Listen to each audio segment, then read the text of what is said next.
Student తలుచుకుంటే రాజ్యాలే ఊలిపోతాయి. After all నువ్వెంత అనే సినిమా డైలాగ్ తీరుగా జూబ్లీహిల్స్ ప్రచారంలో దూసుకొని పోతున్నది ఓయి స్టూడెంట్ ఆస్మా. కాంగ్రెస్ పార్టీ అధికారంలోకి వచ్చిన ఏడాదిలోనే 1,00,000 ఉద్యోగాలు ఇస్తామని చెప్పి మోసం చేసింది. కొత్త కొత్త జీవోలు తీసుకొచ్చి మా బతుకులు ఆగం చేసింది. అందుకే కాంగ్రెస్ పార్టీని ఓడించాలని కంకణం కట్టుకుని ప్రచారం చేస్తున్నది. చూడుండ్రి జూబ్లీహిల్స్ ఓటర్లను ఎట్లా బ్రతిలాడుతున్నదో. మీ కాళ్ళు మొక్కుతాము, దయచేసి ఎవ్వరు కూడా కాంగ్రెస్ పార్టీకి ఓటు వేయకండి. నిజం అందరినీ వేడుకుంటున్నాము. మోకాల మీద కూర్చొని కూడా మేము చెప్తున్నాము, దయచేసి కాంగ్రెస్ పార్టీకి మాత్రం ఓటు వేయకండి. మరీ చెప్తున్నాం. మేము ఎంత నష్టపోతే ఇంత బాధపడతామో చూడండి, ఒకసారి అర్థం చేసుకోండి. నిరుద్యోగులం ఈ రోజు ఇక్కడికి వచ్చి ఇంత ఆవేదన చెందుతున్నామంటే మా ఇంట్లో పరిస్థితులు ఏవి కూడా మాకు చక్కగా లేవు. మేము చాలా బాధపడుతున్నాం, చాలా ఇబ్బంది పడుతున్నాము. అంత ఇబ్బంది పడే మేము ఇక్కడ నామినేషన్లు వేసినాము. ఇగోండి మా ప్లకార్డ్స్ కూడా ఇవే. మొత్తం ఉద్యోగాలు అమ్ముకున్నారు. జీవో 29 చెప్పేసి మీకు అంటే మీరు పెద్దవారు కాబట్టి ఇవి మీకు అర్థం కాకపోవచ్చు, కానీ ఇవన్నీ మాకు తెలుసు. ఈ జీవోల వల్ల మేము ఉద్యోగాలు కోల్పోయినాము. ఇగో గిట్లా మీరు ఓటు ఎవరికేస్తారనేది మీ ఇష్టం, కానీ కాంగ్రెస్ పార్టీకి మాత్రం వేయకుండ్రి. మా జీవితాలతో ఆడుకుంటాంది కాంగ్రెస్ సర్కారు.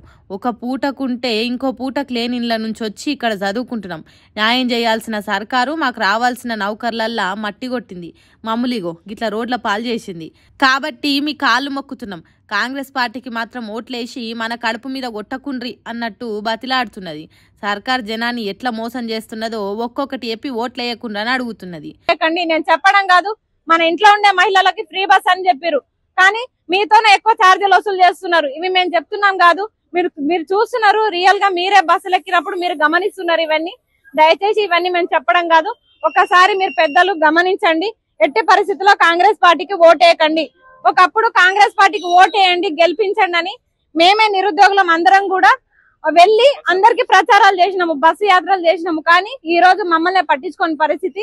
మేము ఎవరికి చెప్పుకోవాలో అర్థం కాక ఇలా రోడ్ల మీదకి వచ్చి మనకి మనమే చెప్పుకోవాలి కాబట్టి మేమే వచ్చినాము. దయచేసి అర్థం చేసుకోండి అందరూ. మీకు దండం పెడతాం చేతులెత్తి, కాంగ్రెస్ పార్టీకి మాత్రం ఓటేయకండి. చేతులు జోడించి కాంగ్రెస్ పార్టీకి ఓట్లు వేయకుండా అని మొక్కుతున్నది. ఇసోంటి ప్రచారంతో కాంగ్రెస్ పార్టీకి చాలా నష్టం జరగకపోయినా కనీసం 1000-2000 ఓటర్లనైనా కాంగ్రెస్ పార్టీకి ఓటు వేయకుండా ఆపగలుగుతున్నది. మరి ఆస్మా కాంగ్రెస్ పార్టీని ఎంత పెద్ద దెబ్బ కొడుతుంది అనేది ఎన్నికల రిజల్ట్ తెలుస్తుంది. జూబ్లీహిల్స్ ఎన్నికల్లో సీఎం రేవంత్ రెడ్డి అబద్ధాల షో జరిగింది.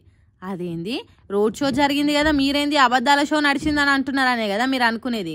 మరి అట్లున్నది మన సీఎం రేవంత్ రెడ్డి నోటి నుంచి వచ్చిన ఆనిముత్యాలు. ఒక్కొక్క మాట సీఎం నోటు వస్తుంటే ముఖ్యమంత్రి పదవికి తెలంగాణ రాష్ట్ర ఖ్యాతికి ఎనలేని పేరు వస్తుంది కావచ్చు. ఇంకేంది late sir, CM Revanth Reddy sir, ఇక కానివ్వండి మీ అబద్ధాల షో. నేను ఒక మాట అడగదలుచుకున్న, ఈడున్న మా యువకుల్ని 2 సార్లు ముఖ్యమంత్రిగా వాళ్ళ నాయన, 2 సార్లు ముఖ్యమంత్రిగా వాళ్ళ కొడుకు, 3 సార్లు ఇక్కడ బీఆర్ఎస్ ఎమ్మెల్యే గెలిచిండ్రు.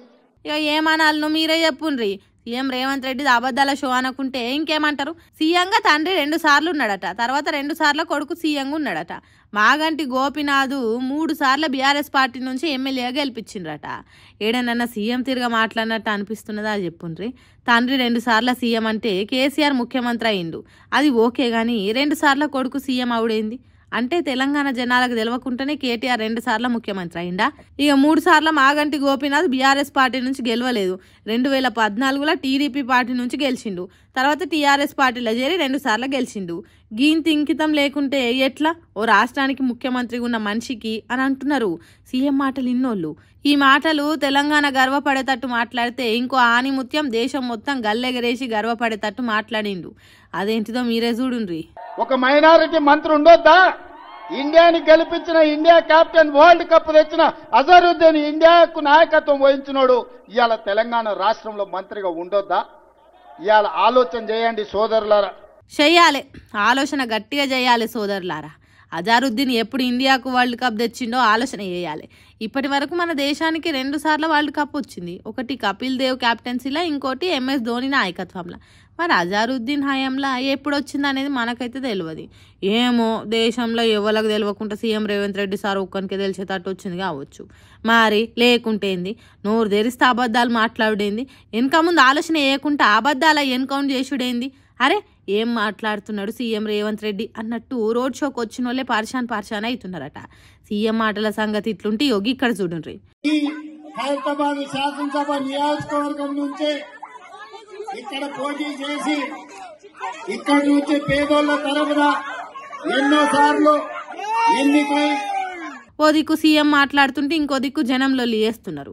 చిత్రపురి కాలనీ వాసులకు న్యాయం చేస్తాం, వల్లభనేని అనిల్ మీద చర్యలు తీసుకుంటామని చెప్పి సీఎం అయిన రేవంత్ రెడ్డి కుర్చీ ఎక్కి కూలుకుతున్నాడు తప్ప మా బతుకులను పట్టించుకుంటలేరని ఇగో గిట్ల లొల్లి చేస్తున్నారు.